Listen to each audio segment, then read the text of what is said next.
Hello everyone, it's Leah, and today I will be showing you how I made this Prince Zuko costume using items I thrifted. There are many ways to construct a cosplay. You can buy patterns and fabric and make it from scratch. Or my personal favorite way to make a cosplay, you can hit up an inexpensive thrift store like Goodwill or Salvation Army and find base pieces to modify and make a cosplay completely unique to you. So let's get into it. Before hitting up the thrift store, it's good to plan an idea for certain items that you might be looking for. You really should go in with a few different plans because thrift stores are so hit or miss, and you never really know exactly what you're going to find there. So I knew I was specifically looking to construct a Prince Zuko cosplay from Avatar: The Last Airbender Book 3. He's wearing what looks like a hanbok-inspired outfit, which is traditional Korean attire. And though Avatar is often mistaken for an anime, it's actually an American production, but still has a lot of Southeast Asian influence in the names, the outfits, the fighting styles, etc. So looking at the outfit that Zuko is wearing, I'll probably head straight for the dress section. I'm going to need 2 red pieces, 1 lighter shade for the underlayer, and more of a maroon color for the piece on top. And then I'm going to need a yellow or a gold to construct this trim and this belt. I'm heading out to a couple of the inexpensive thrift stores out here in Vegas, looking for items for my Zuko cosplay. And remember, we're not going necessarily for accuracy here. I'm trying to make something that if you look at it, you say, that's Zuko, but I want to give it my own artistic flair. So we're looking for anything red, anything yellow or gold, anything that maybe looks like it has flames on it. I'm excited to see what I can find and what kind of creativity it sparks in me. So I got to the Goodwill, headed straight to the dress section. I'm pretty lucky that it seems maroon and red are fairly in style right now, so I had a lot of options to choose from. When you're picking items from a thrift store, you want to bear in mind if you know you're going to have to cut and sew the item. Does this fabric fray easily? Is it a super thick fabric that's going to be hard to use on my sewing machine? In general, how easy is this fabric to work with? And I have to say I got pretty lucky with this thrifting adventure. I found 2 incredible base pieces, so most of the sewing and construction I'm going to have to do is in the details.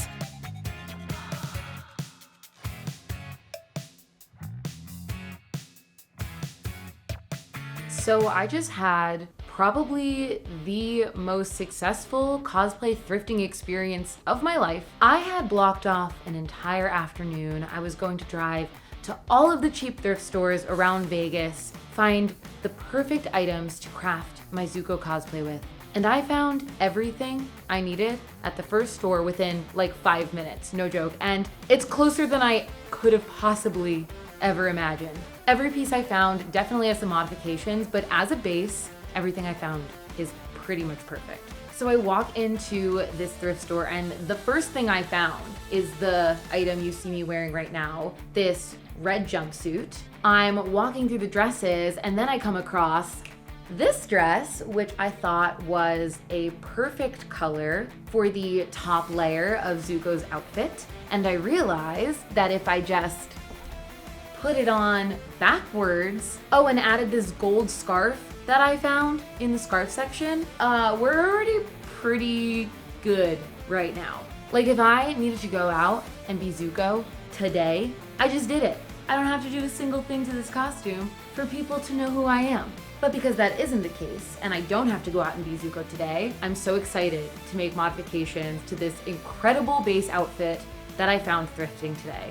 Truly, it feels like someone knew I was coming. So let's go through each piece individually and I will explain my vision for this cosplay thrift flip. I couldn't be happier, truly. Great find.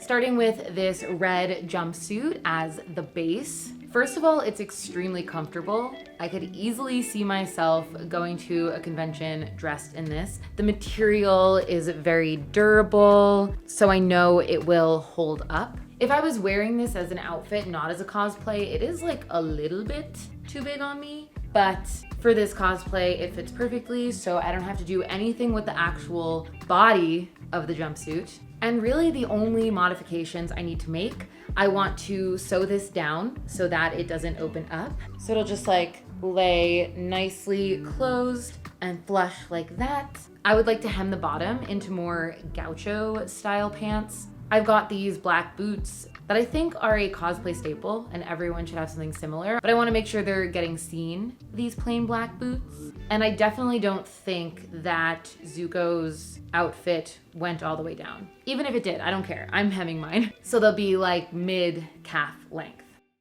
And the modifications for this maroon dress, which I will be wearing backwards, I'll show you what the back looks like. Like, that looks normal, believable, that looks great. In the front here, I don't mind that this zipper is going to be shown. It's mostly gonna be covered anyway with the gold sash. And I'm going to be adding gold detailing, so this will blend in. Obviously, you could see here we've got a little rip, but that's an extremely easy fix. I'm gonna use my sewing machine, but this is such a small little section, it would not take a lot of time to hand sew that back together. And then at the thrift store, we also bought 2 of these gold ribbons. There were 2 of them. Look how much fabric this is. 2 of these. You're not gonna believe when I tell you how much all this cost. I'll save that for a second. So yeah, we've got a lot of this fabric. Part of it is going to be used to make a gold trim around here and on the other side. I'm not sure how far down it's going to go, but I have so much of it, so probably some of it will end up on the bottom half as well. I'm just gonna go with the flow on that, making sure that we leave enough to then also do a belt, which is going to be removable. So it'll be 3 costume pieces when we're finished. And yeah, that's it. There is not really that much major construction. The biggest projects would be all of the gold trim, the gold belt, and then hemming the red jumpsuit. That's probably the biggest project. That's really not that big at all. I think I might be able to do this in one day. And once everything's constructed, I also have some ideas for some personal touches, some unique details. So let's get started modifying the red jumpsuit first. If I'm hemming something, I like to put the item on and pin it while it's on my body so I can see exactly how it's going to lay. So you can see me doing that here with the red jumpsuit. I'm looking for a gaucho style pant that is just below my knee so you can see these boots that I'm going to be wearing, which I mentioned I think are a cosplay staple to have a knee-high boot with laces. To get the second pant leg even, I am laying the jumpsuit down on the floor, folding it in half, measuring the legs up next to each other, and then pinning the other leg. Then I brought the item over to my sewing machine, and I am adding a hem to the bottom of the fabric where I want the new hem to be. Once the sewing is done, I cut off all the excess using my pinking shears. That's how you get this zigzag line here. Then I am folding the hem over onto itself just to make this new hem neat and clean and avoid any fraying, even though this is not a easily frayable fabric. And then I'm sewing that down as well. So we are going to end with a hem that looks like this. Pretty professional, if I do say so myself. And finally, I am sewing the front of the jumpsuit together so that it's a little bit more modest and doesn't open up too much, though I think I am going to wear an undershirt under this cosplay. We're actually going to put this aside for a second while we focus on this maroon dress and gold scarf.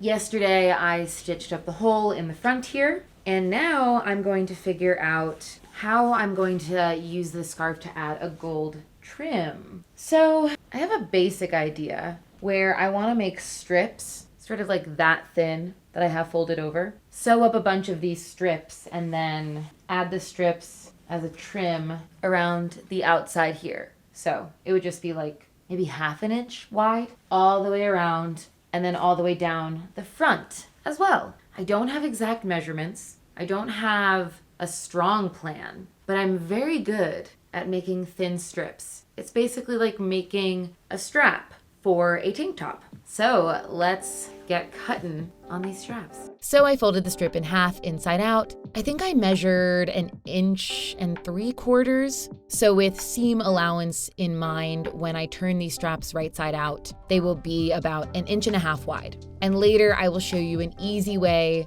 to turn these straps right side out so that the seam is on the inside. And then I cut it using my pinking shears. This is very frayable fabric, so using the pinking shears is a must. Though I was going a little fast and loose with the cutting, you could be a lot more precise than me. I'm not very good at cutting in straight lines, but I have a solution for that too.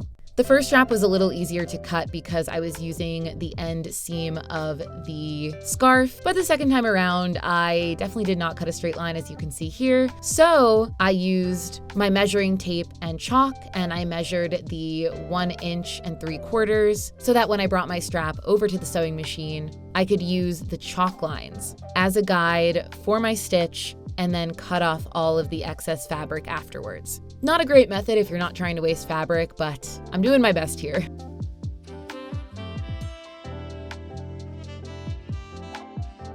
And for the other strap that has the end hem on it, you can just use that hem as a guide for the new stitch. Then for turning these straps right side out so the shiny side is on the outside and the seam is on the inside, I take a safety pin, I pin the safety pin to the end of the strap on one side, and then I feed the safety pin through the tube of fabric until it comes out the other side and it's right side out. Then you are going to have to iron down this fabric. It's not very easy to work with, so ironing it is a must so that it lays as flat as possible. I have two methods for that. I typically start with my actual iron, and then once I feel like it's flat, I go in with, my hair straightener. So I have 4 of these strips made. They are sewed, they are ironed. They're not perfect, but this is sort of a difficult fabric to work with. It frays very easily. It doesn't fold very easily, so they're definitely a little wonky, but that's totally fine. Hey you, are you enjoying this content? Well, now you have the opportunity to join a community of like-minded geeks and receive even more content from this channel. Exclusive song covers, behind the scenes looks, content sneak peeks, and access to a Discord full of people with interests just like you. I'm talking about my Patreon, The Labyrinth, where you can join for as little as $5 a month and receive all the perks I just mentioned. We would love to have you. And now back to the video. I decided not to pin down these gold straps as I was sewing them onto the front of the dress. There was a seam along the front of the dress that I could feel, as well as the seam on the gold strap, which I could feel. So I was just using that touch method, measuring it up as it was going into my sewing machine. Sometimes it's good to have a visual guide, but this guide works just as well for me because the gold fabric is so temperamental. I didn't want to put a ton of pins in it. I'm very good with my sewing machine, so this touch method worked for me. But if you're not as skilled with a sewing machine, I definitely recommend pinning it. And I sewed the gold trim just on the inside of the maroon dress. That was the best way to make this new stitch I was sewing as invisible as possible. There's what the first side looks like, and now I just need to sew on the second side and figure out how I'm going to join the two in the back. But I think I definitely like having these strips hanging down the back of the dress. So after I sewed on that second strap and I was still thinking about how I was going to connect the back piece, I started on the sash. Pretty much the same method as making the straps, just a little bit wider. This I made 3.5 inches wide. So with seam allowance, it was going to be about 3.25 inches wide. So I sewed that the same way I sewed the strap, folded it inside out, sewed on a seam following the chalk line, turned it right side out. And I also sewed in these 2 strips to hang down the front of the sash, which is similar to what Zuko's costume looks like. He has a trim sewed directly onto the maroon fabric. I couldn't really figure out a way to do that well. Down the front of the dress, it wasn't as easy as the top of the dress, so I just sewed it directly into the belt, which desperately needed some ironing. I also didn't feel like the strap was long enough. I really wanted long pieces of fabric hanging down the back of this belt. I had some extra tubes of fabric lying around, so I connected them using this ribbon that I tied around the two pieces to connect them, and then fully connected it with this gold rivet. And then I also added rivets to the bottoms of all of these straps just for a little added detail. And I also added one of these ribbon loops to the gold trim in the back of the dress. So you can see me putting the belt on here. I've got 2 of those ribbon loops with the gold rivets, and hidden behind those are a little hook and eye connector, which is how the belt will get fastened to this outfit. So I fasten it like that, turn it around, and on those front straps, I added one of those ribbon loops and rivets as well to connect everything together. Just my own personal touches. And we're done. So in total, for the 4 pieces I bought, the 2 scarves, one of which I didn't even use, the red jumpsuit, and the maroon dress, I paid a total of $21.96. Another great reason to make cosplay using thrifted items. If I had to buy all this fabric, buy the pattern, it would have cost me a lot more than almost $22. So now that the cosplay is finished, let me get into makeup and show you the finished product of my Prince Zuko cosplay.